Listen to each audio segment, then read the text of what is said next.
roho ya hofu ikija juu ya kesho yako, kitu cha kwanza kinachotokea ndani yako, unapoteza amani.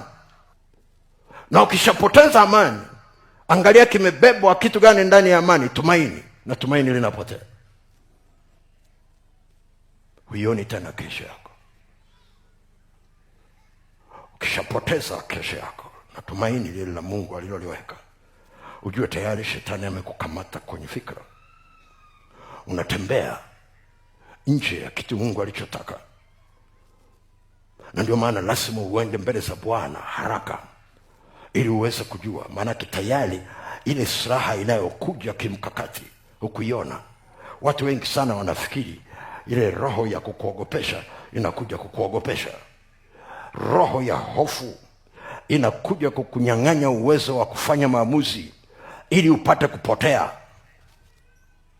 Kupotea maana yake nini? Kuna njia ambayo Mungu amekupangia kutoka leo kwenda kesho, kutoka kesho kwenda kesho kutwa, kutoka kesho kutwa kwenda siku nyingine, kutoka wiki hii kwenda wiki ijayo, kutoka mwezi huu kwenda mwezi ujao, kutoka mwaka huu kwenda mwaka mwingine. Iko njia, na shetani asingetaka utembee kwenye hiyo njia, maana hiyo njia ina amani. Na ndio maana ukisoma kwenye kile kitabu cha Isaya 55 ule mstari wa 8, anazungumza juu ya mawazo yake na mawazo yetu yako tofauti na yako, na njia za kutekeleza wazo yake liko tofauti. Ule mstari wa 10 Isaya 55 anazungumza, anasema, na ndivyo litakavyokuwa neno langu litokalo katika kinywa changu, halitanirudia bure, bali litaenda na kutimiza na kufanya yale niliyolituma kufanya. Ule mstari wa 11 anazungumza hilo. Halafu mstari wa 12 anazungumza kitu gani? Anasema, nanyi mtatoka kwa furaha mkiongozwa na amani. Bwana Yesu asifiwe. Kama ni wazo Mungu amekupa, ndani yake lina furaha.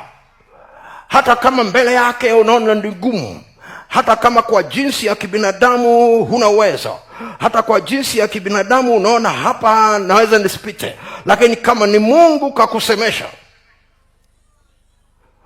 kama ni Mungu kakusemesha, ndani yake lile wazo linakuja na vigezo vya kukuonyesha kwamba huyu ni Mungu. Kimoja wapo ni amani ipitayo fahamu zote. Ni amani inayopita hela ulionayo. Ni amani inayopita kisomo ulicho nacho. Ni amani inayopita watu wanaokuzunguka. Ni amani inayopita nchi unayokaa. Unakaa Marekani, unakaa Uingereza, unakaa Tanzania, unakaa Kenya, unakaa mahali popote pale. Kama ni neno Mungu kakusemesha kwenye nchi hiyo, haijalishi ile nchi ina amani au haina amani, amani ya kwako itakuwa kubwa kuliko amani ya ile nchi.